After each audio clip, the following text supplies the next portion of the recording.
Displasia de cadera. ¿Cómo se la define? Es una alteración en la morfología de lo que es la cadera,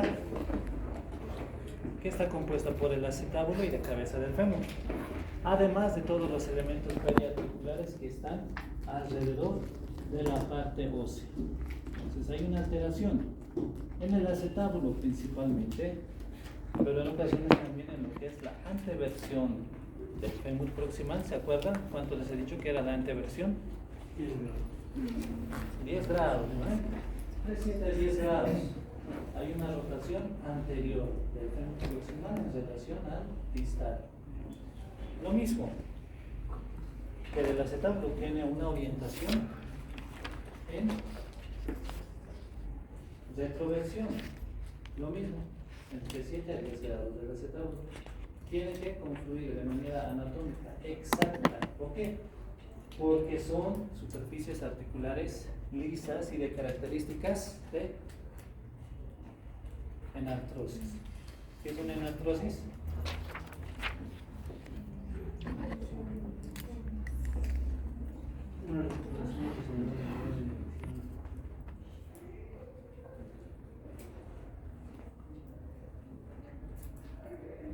Y también es esferoidea, ¿no es cierto? Tiene un amplio rango de movimiento y tiene las superficies articulares en forma de esfera. Tienen que ser perfectas para que confluyan. Es importante realizar el diagnóstico precoz de esta patología. ¿Por qué? Porque las secuelas son muy invalidantes ya en la etapa adulta, inclusive desde la niñez, provocando alteraciones en la marcha, alteraciones en el eje longitudinal de un miembro inferior, alteraciones en la columna, que ya vamos a ir viendo más adelante. ¿Cuál es la historia natural de la enfermedad en lo que se refiere a la displasia de cadera? Es una inestabilidad por falta de congruencia de las superficies articulares, que se manifiesta por un desplazamiento superolateral del fémur proximal.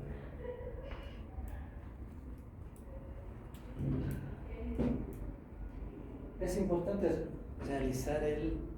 Estamos mirando, ¿no, chicos?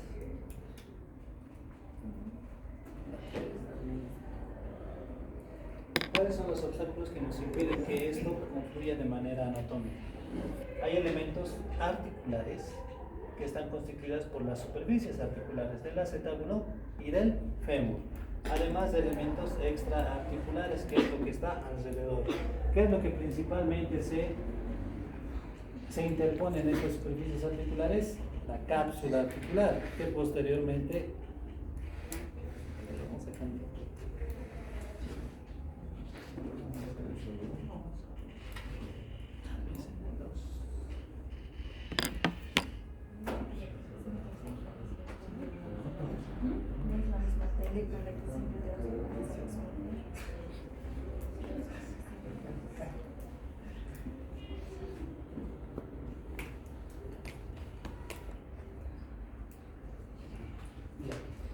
Entonces tenemos estructuras articulares y exarticulares que pueden interponerse en lo que es la coaptación de las superficies articulares. Intraarticulares, la misma forma de las superficies articulares.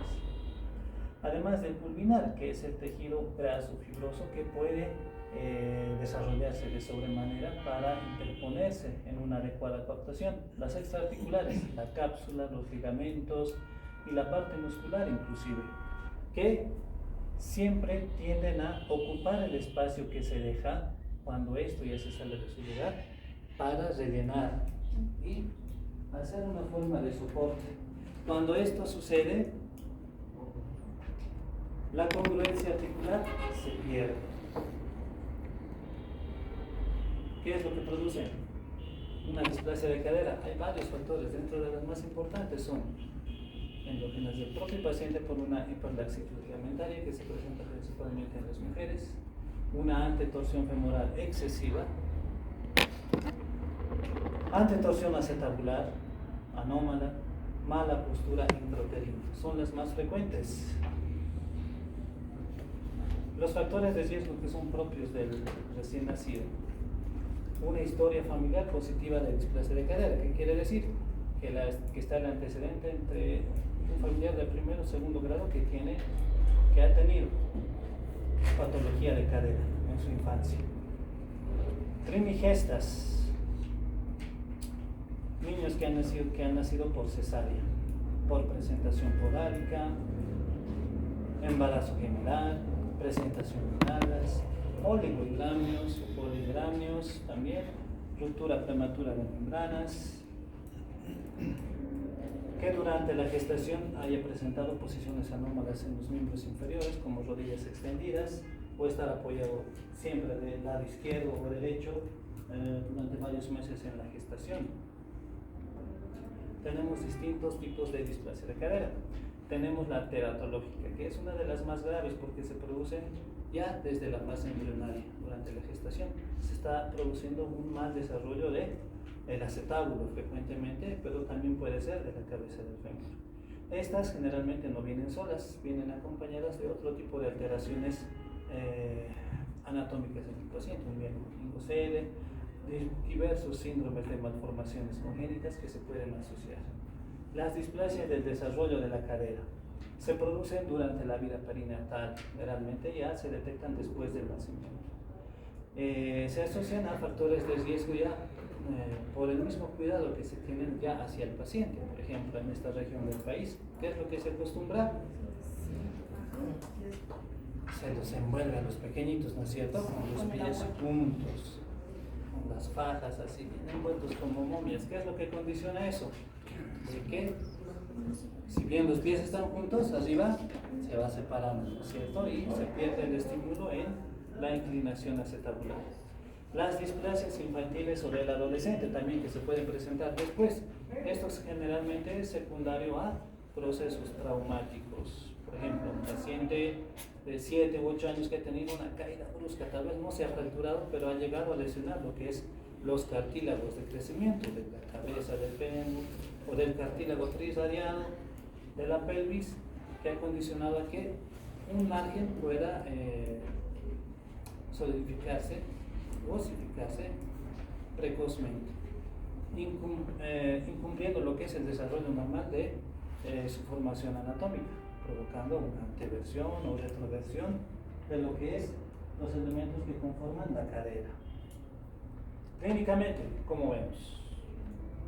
¿Qué es lo que tenemos que ver? En un principio, examinar al paciente de la cintura para abajo, después de que le han preguntado obviamente los antecedentes, porque llega la mamá del pacientito o del paciente, le pregunta si es su primer bebé, qué tipo de parto ha tenido, si ha sido distóxico o si ha sido por cesárea, cómo estaba posicionado durante el embarazo, si hay el antecedente familiar, si ha condicionado tal vez la cesárea o otro tipo de patología, como ser un polidramio, ruptura prematura de membranas, hipertensión materna. Entonces todo eso tienen que saber para tener en mente qué tipo de paciente estamos teniendo, si ha tenido factores de riesgo a que condicionen de que esto aparezca. ¿A qué edad se hace el primer control? 3 meses. Ok, pero si ustedes captan una paciente que está en estado de gestación, que tiene factores positivos para que pueda desarrollar su bebé displasia de cadera, ¿qué le van a aconsejar? Ahora también ya tenemos a las 4 semanas el diagnóstico precoz de displasia de cadera mediante una ecografía en las caderas, ¿no es cierto? Si ya tiene el factor de riesgo positivo, pues no le van a decir espérese a los 3 meses, ¿no es cierto? A las 4 semanas mediante una ecografía. Obviamente esta ecografía la tiene que realizar personal capacitado, porque es difícil un poco de interpretar, pero con entrenamiento se puede. Si no tiene factores de riesgo, de todas formas, todos por rutina tienen que hacerse el control de caderas a los 3 meses. ¿Qué evaluamos clínicamente? Después de haber hecho toda la análisis, abducción de las caderas. ¿Cuánto tiene que ser? ¿Han hecho sus prácticas? ¿Han revisado a los pequeñitos o no? ¿Les han visto nomás? Lo normal es que abran rebasando los 45 grados hasta los 60, 70. Agarran y les abren poco a poco, obviamente sin lastimarles. Hay pequeñitos que solamente llegan hasta acá y hay una limitación, es un dispositivo clínico para displasia de cadera. Limitación a la abducción de las caderas. ¿Qué más? Muchos dicen pliegues asimétricos. Puede ser, es muy subjetivo, hay pacientes que no tienen, pero igual es asimétrico. Más notorio es la tonificación de los músculos glúteos y la prominencia de los trocánteres. Si hay asimetría en esto o una aparente hipotrofia de lo que es el músculo glúteo mayor, pues también ya tenemos un dato positivo. A esto obviamente se va a acompañar de los pliegues asimétricos. Pero hay pacientes que están todo aquí bien y resulta que también es asimétrico. Los pliegues es un poco subjetivo, siempre va acompañado. Lo que tienen que revisar es la simetría de los trocánteres y la prominencia de los glúteos, que tienen que tener un mismo tómetro fijo. ¿Qué más? Ya en pacientes un poquito más grandes, dismetría en miembros inferiores, los que ya están apoyando, ¿no es cierto? Puede ser juntando los piecitos, viendo la altura de las rodillas, o con el paciente en decúbito ventral, viendo la altura de los talones con los miembros inferiores en extensión. Estos son signos. La maniobra de Galea sí es esta, ¿no es cierto? Cuando vemos la dismetría o la asimetría en lo que es la altura de las rodillas, al poner al paciente en decúbito dorsal, flexión de la cadera y de la rodilla en 45 grados y vemos obviamente en una superficie simétrica. Prominencia de los trocánteres, un glúteo aplanado, como ya se había mencionado, y limitación a la abducción. Pero tenemos también maniobras clínicas, Ortolani y Barro, que son para diagnosticar de manera precoz la displasia de cadera. ¿Ya saben hacerlas? ¿Han hecho? ¿No?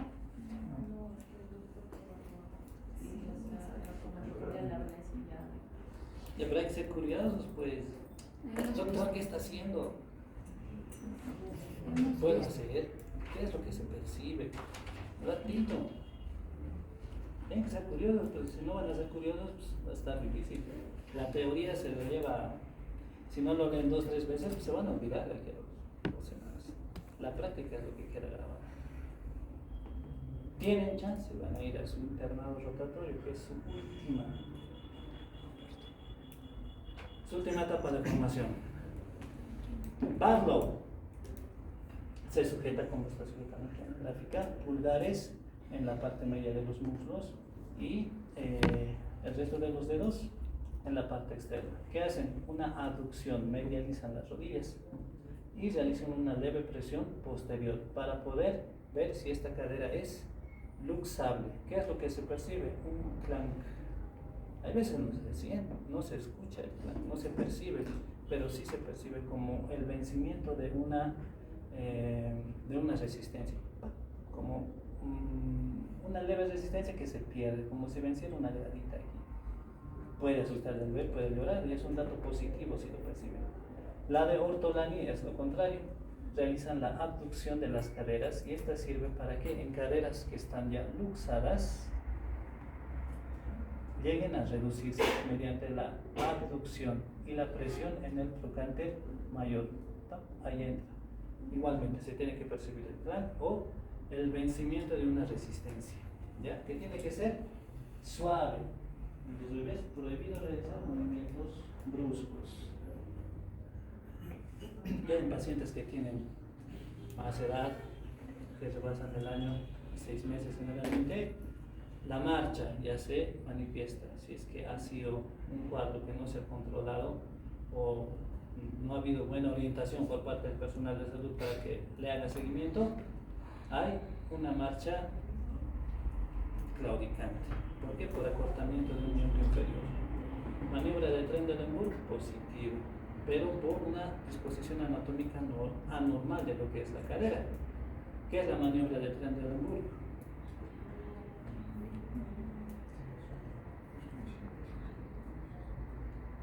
Pues aquí tenemos una balanza, ¿no es cierto? Todos los músculos glúteos, aductores. ¿Qué hacemos? Cuando yo le pido al paciente que levante un pie, no es que esto se me va a ir así, ¿no es cierto? Porque no está apoyado. Toda esta balanza está haciendo que esta parte de la musculatura actúe como una palanca para que esto no se caiga. Cuando el glúteo medio de este lado que está apoyando es insuficiente como para poder resistir la carga de este lado, va a pasar esto, que se está apoyando se va a bajar, porque este no está fuerte. Ese es un signo de Trendelenburg positivo. Puede haber ya alteraciones en lo que es la conformación de la misma columna para tratar de compensar una dismetría en miembros inferiores, porque la balanza se ha perdido al caminar. Pequeñito quiere corretear, pero para no coger, ¿qué hace? Hace esto, va un poquito atrás y provoca una hiperlordosis en la región lumbar. Todo para compensar las cargas al momento de caminar. Ya tenemos la anamnesis, ya hemos identificado si tiene factores de riesgo o no, le hemos hecho el examen físico y radiografía. ¿Qué es lo que tenemos que hacer? Son varias cosas. Siempre tomar en cuenta que las revisiones radiográficas tienen que ser periódicas. Si la han hecho la primera, a las 4 semanas, la segunda. La tercera, si está bien, puede ser a las 6 semanas. Y así de 6 en 6. Siempre. En las mujercitas es estricto el control, porque en un control puede estar bien y al siguiente no, si tiene factores de riesgo. Hay que evaluar la osificación de la cabeza del fémur, el índice acetabular, que ya deben de saber, retardo en la maduración de la sincromosis púbica, pero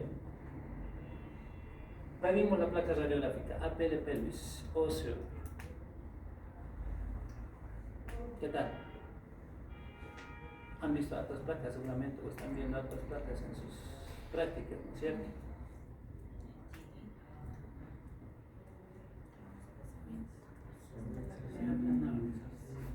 Las dos. En la luxación y en la simplificación. Ya. ¿Qué parámetros o qué estructuras tomamos en cuenta?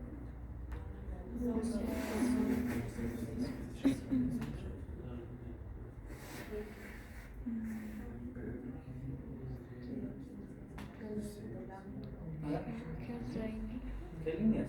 Línea de Herzog, Reina Reina, ¿no? sí. No, horizontal en las... Son estas líneas que debemos de trazar para poder identificar. Una vez que ya tengan la práctica, pues a simple vista ya van a saber. Pero es todo eso lo que tienen que trazar, ¿no es cierto? Para poder determinar si la caderita está bien o no. La línea de Hilliard-Reiner, Perkins, la inclinación acetabular, los arcos de Shenton, de Carver, ¿qué más? La localización del núcleo de subestación de la cabeza del fémur. Vamos a ver, por partes. Le piden la placa radiográfica. ¿Qué trazan primero? La línea de Hilliard-Reiner. ¿Por dónde tiene que pasar? Por el núcleo de osificación del cartílago trirrayado, ¿no es cierto? Entonces por ahí, una línea horizontal, recta. ¿Para qué nos sirve eso? Para poder determinar el ángulo de inclinación acetabular. El primer control a los 3 meses, ¿cuánto tiene que ser? 28. Menos de 30 grados, pero últimamente se ha mencionado que tiene que ser menos de 28, ¿cierto? ¿Qué más? Posteriormente trazamos la línea de Perkins. ¿Por dónde tiene que ir? Perpendicular. ¿Cómo la trazamos? Perpendicular. Si nomás se da mirada, no ves por dónde. ¿Cómo tiene que ser?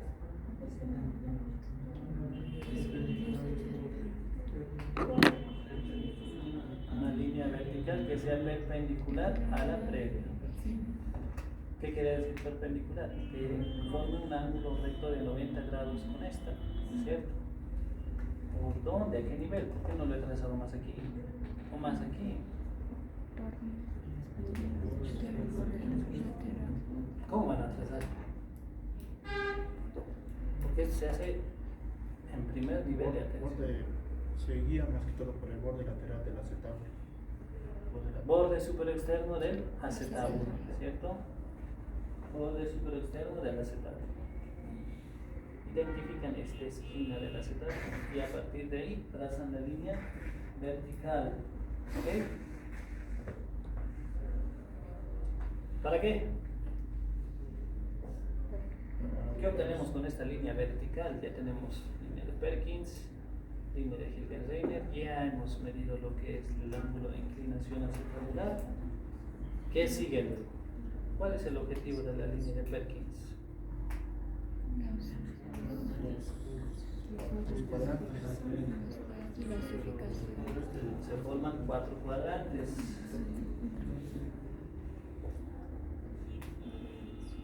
Dos superiores, dos inferiores, dos externos, dos internos. Los cuadrantes de, ¿cómo se llaman?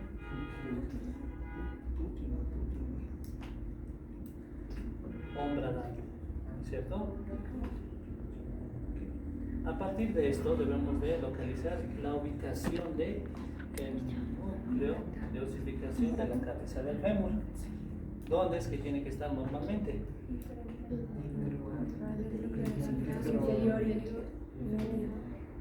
Inferior interno.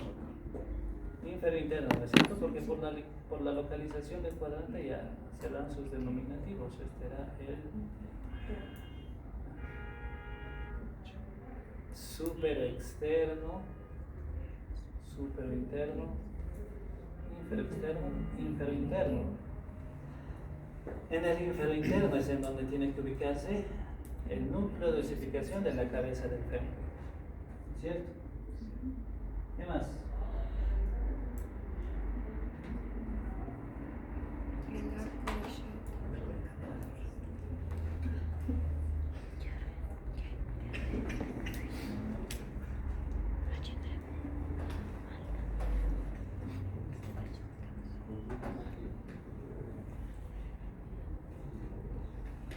La chilenita está suelta.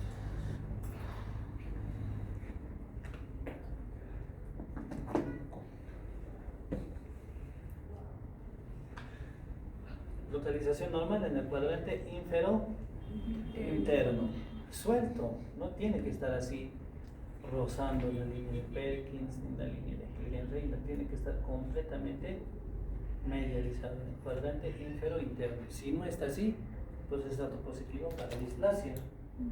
¿Ok?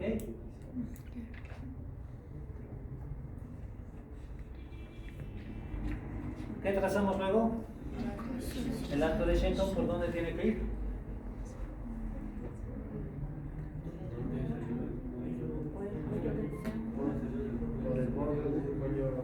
Por el borde interno del cuello del fémur, un arco que tiene que continuar con el borde superior del agujero obtural. Tiene que ser continuo. ¿Por qué?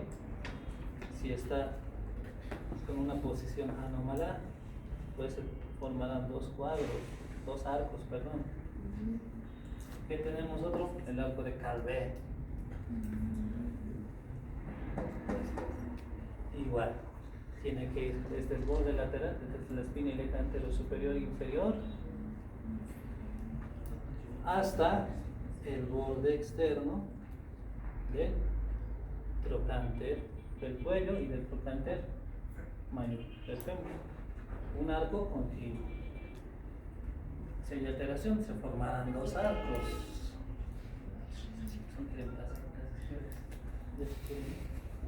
Son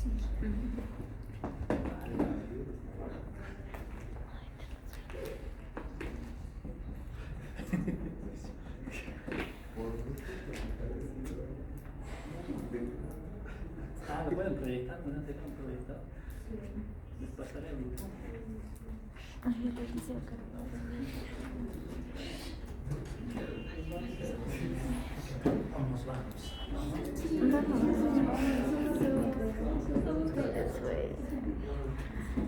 ¿Sabes de qué están?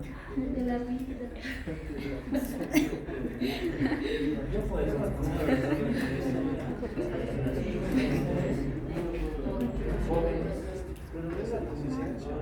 Tú.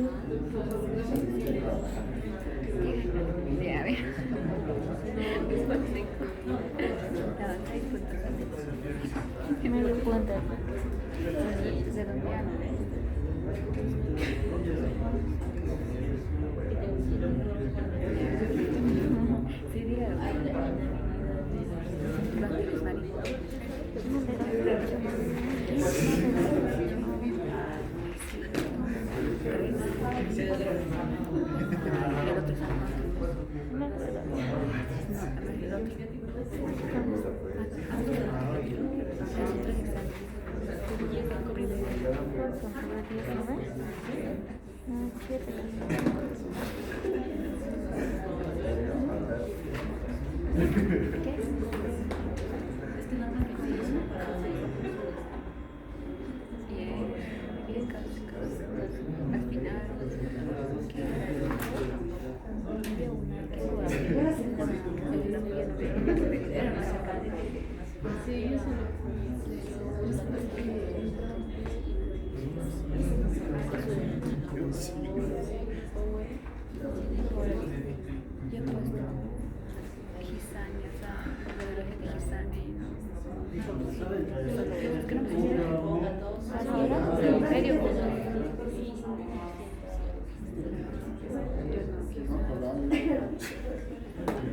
En el último momento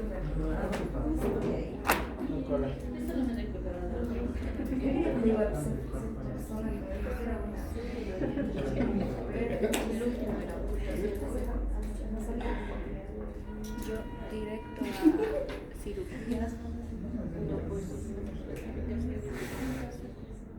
De severidad. Por eso. ¿Alguien lo puede proyectar?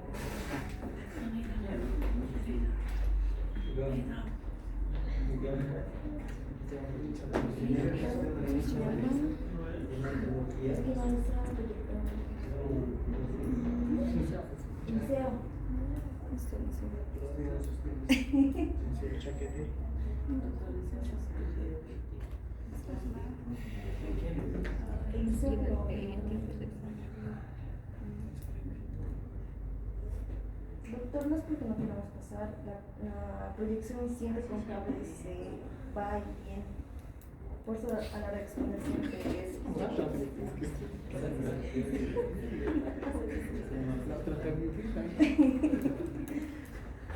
O el proyector también. ¿Cuándo es para pausa? ¿Esta no ve? Sí.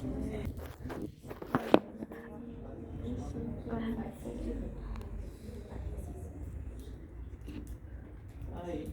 Bueno, no, avanzamos. Núcleo de osificación, sí, estoy en el cuadrante inferior interno, ¿no? Sí. Siguiente.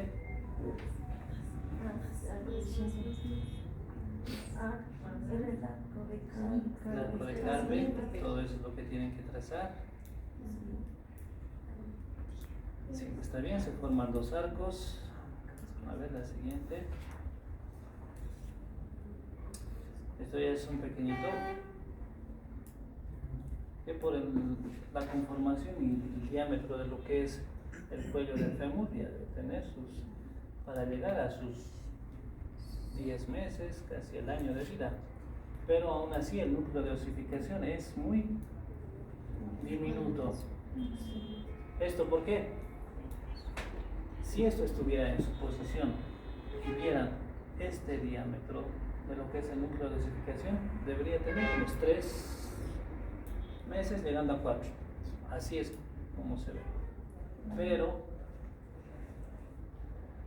al estar esto ya desplazado, ya no está en su lugar, la maduración se retrasa por falta de estímulo. La misma presión que provoca la cabecita del fémur en el acetábulo provoca la maduración de esto. Si no hay ese estímulo, esto va a ser hipoplásico. Esto no se va a inclinar como tiene que estar inclinado. A los 3 meses habíamos dicho que tiene que ser menos de 28 grados o 30 grados, límite. Pero cuando ya están a los 6 meses, esto se tiene que rebajar incluso a los 20, 17 grados. ¿Sí? Sí o sí. Si les llega un paciente, están revisando ya 5 meses para cumplir 6 y está 28, pues algo está mal, porque esto ya debería haberse vuelto más horizontal, la inclinación. ¿Qué es lo que condiciona cuando la cabeza del fémur no está en su lugar? La formación de un nuevo acetábulo. Porque al no encontrar la cavidad normal, busca, y aquí empieza ahora a dar y se empieza a formar un nuevo acetábulo ahí, que obviamente no va a ser como tiene que ser de manera anatómica normal. A la siguiente, por favor. A los 3 meses puede que llegue ya. Sin la presencia de los núcleos de osificación, ¿cómo podemos determinar? La siguiente. Trazamos los cuadrantes, como sabemos, a través de las líneas de Hilgen-Reiner y de Perkins, y en la superficie proximal del fémur trazamos una línea recta y la dividimos en 3 partes iguales. La ubicación anatómica del núcleo de la cabeza del fémur está obviamente en el centro, ¿no es cierto? Entonces, si todavía no ven en su placa radiográfica el núcleo de osificación, trazan estas líneas para poder determinar por posición anatómica la ubicación del núcleo de la cabeza del fémur. ¿Ya? Y tiene que estar en el cuadrante inferior interno. Siguiente, por favor. ¿No es cierto?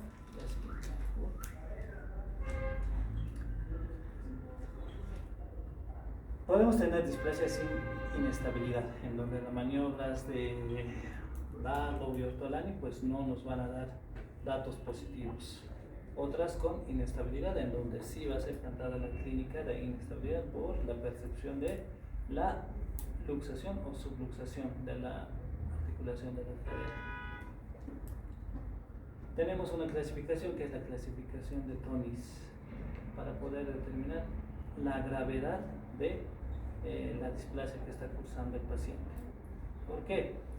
En el grado 1, el núcleo de osificación tiene que ser medial, habíamos dicho, ¿no es cierto?, a la línea de Perkins e inferior a la línea de Hilgen-Reiner en el cuadrante inferior interno. Cuando ya empieza a tocar la línea vertical de Perkins, ya estamos en una tipo 1. Tipo 2, cuando el núcleo de osificación ya se lateraliza, se pasa al cuadrante inferior externo. Tipo 3, cuando además de lateralizarse se empieza a volver superior al punto de tocar la línea de Hilgen-Reiner, entrando ya en el grado 4 ya se vuelve superolateral. Ya se encuentra en el cuadrante superior externo. Es el grado más grave. Siguiente. Opciones de tratamiento. ¿Cuál es el objetivo? Restituir la posición anatómica de la cabeza del fémur lo antes posible. Siempre, si captan a los 3 meses, inmediatamente ya tienen que recurrir al tratamiento ortopédico. La siguiente, por favor, que está en base a el arnés de Pavlik o el cojín de Perka. El arnés de Pavlik es el que ha dado muchos mejores resultados. ¿Por qué? Mantiene una posición de reducción, donde la cadera está en abducción, flexión, además de flexión de las rodillas. Esto mantiene el fémur proximal hacia el acetábulo, con el estímulo permanente. Como les indicaba su doctor en las prácticas a las mamás, ¿por horas nomás? No, ¿es cierto? El estímulo tiene que ser constante, las 24 horas del día. Un ratito le puede sacar para hacerle el aseo, cuando le bañe, puede ser más de 20 minutos, y después otra distinta gestación. Evitamos la posición errónea que decíamos, ¿no es cierto? El juntarle los pies y exteriorizar el fémur. Eso es lo que no se quiere. Para volver esta articulación congruente, presionamos la cadera, abducimos ambas y de ahí ya se desarrolla lo que es el estímulo para la formación, la osificación de lo que es el núcleo de la cabeza del fémur y mejorar la inclinación del acetábulo. Pero esto solamente nos sirve hasta los 6 meses, ¿cierto? Pasado ese tiempo, o cuando ya es mayor de 6 meses, ya recurrimos a otro tipo de aparatos ortopédicos más rígidos, porque la musculatura en los miembros inferiores de los pequeños ya es más fuerte y vence lo que es las correas del arnés. La siguiente, por favor. El arnés de Pavlik. La forma correcta de cargar al pequeño que está usando el arnés de Pavlik es a través de las cangureras que algunas mamás tienen, ¿no es cierto? Donde el pequeñito les está viendo a la mamá con los pies abiertos a los costados para aumentar lo que es el estímulo y que al momento de cargarle no se pierda la reducción. ¿Ok? La siguiente. La posición correcta, mantener una adecuada abducción. Bueno, de esto es que permite que se le haga el aseo, por ejemplo, de los pañales sin necesidad de quitarle el arnés. Ya cuando sobrepasa los 6 meses, el aparato abductor de plástico ya es un poco más rígido y más cerrado en la parte de la entrepierna, lo que limita un poco lo que es el aseo cotidiano. Ahí sí o sí hay que sacar. La siguiente pregunta.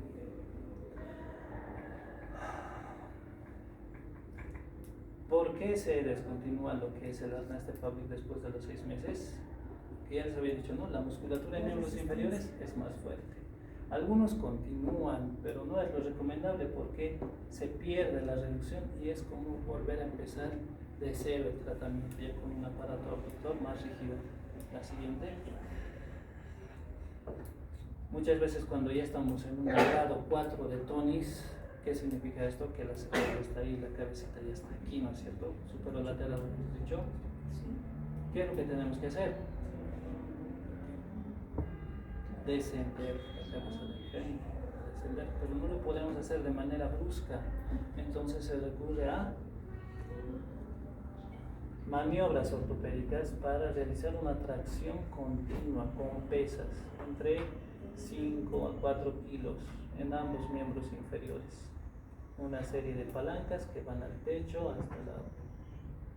hasta la parte inferior de lo que es la cama del paciente con pesas, y el estímulo tiene que ser constante para que lo que estaba arriba baje, o sea, lo que estaba arriba baje hasta que vuelva al nivel. Una vez que ya está al nivel, no se va a lograr de manera espontánea que entre a la cavidad del acetábulo, simplemente ya está listo para ingresar a quirófano, porque los músculos abductores, todo lo que es la parte tendinosa se ha contraído en una posición más corta de lo normal. Entonces hay que entrar al quirófano para, en algunos casos, hacer una tenotomía de los aductores principalmente. Y ya recién colocarle el aparato de yeso en una posición similar a lo que se busca en el arnés de Pavlik: abducción y flexión de la cadera y rodillas. La siguiente, por favor. El aparato de yeso. Después de que ya ha descendido, se le coloca el paciente en quirófano. Si es necesario, se le realiza una pequeña incisión en la parte medial de la raíz del muslo y se realiza la tenotomía para poder abducir las caderas. Ahí se le coloca el aparato de yeso. Se le denomina calzón de yeso en los pequeñitos. Para reforzar, generalmente le colocamos un palito aquí para reforzar la reducción, porque el yeso como tal se puede vencer. Lo siguiente. Esto generalmente es un tratamiento que dura después de los 6 meses, unos 4 meses más, en el mejor de los casos. Hay veces que ni con eso quieres reducir. Siguiente, por favor. Ya tenemos que entrar a tratamientos mucho más agresivos, porque el paciente va creciendo y su mismo cuerpo se va acostumbrando a desarrollarse en la cadera de manera normal. Tenemos que hacer incisiones quirúrgicas que ya llegan hasta la misma articulación de la cadera. ¿Para qué? Para reducir, tratar de sacar todo lo que está impidiendo la reducción anatómica de la cabeza del fémur con el acetábulo. Ya les había mencionado, ¿no es cierto? La cápsula se puede introducir. Eso es una de las causas más frecuentes de que no quiera reducirse la cadera. Entonces ahí, a través de una incisión, llegamos hasta la articulación, sacamos todo lo que se está interponiendo en las superficies articulares y colocamos la cabecita en su lugar. La siguiente.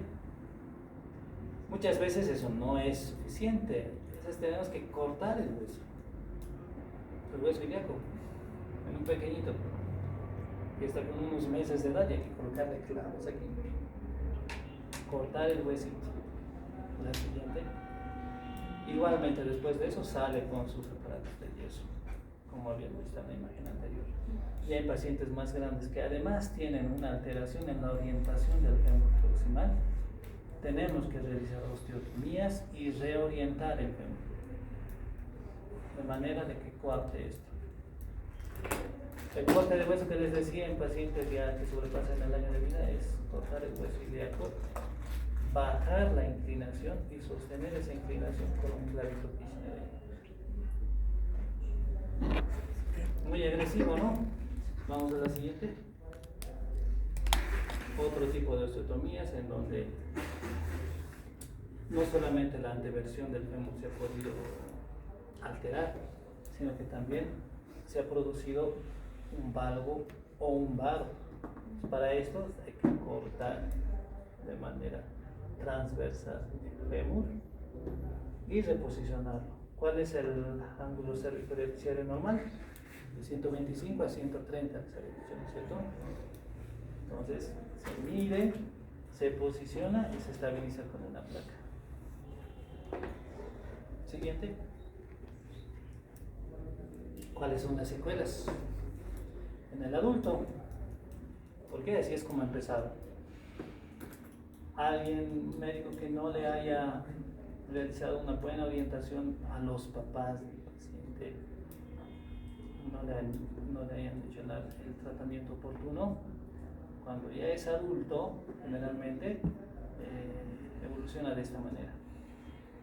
Porque seguramente la displasia estaba en este lugar.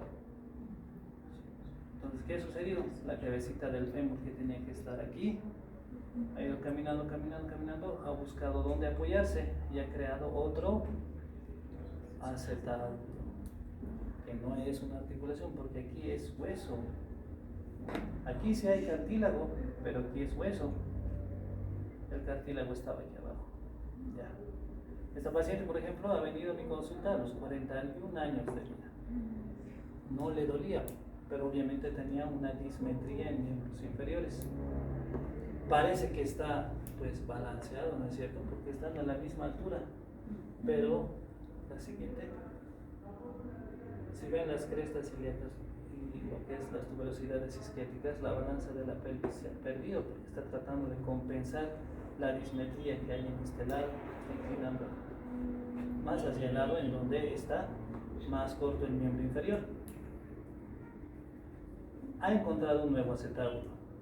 Esta paciente ha aumentado de peso, ha hecho esfuerzos físicos, ha alzado cosas u objetos pesados y le ha empezado a doler.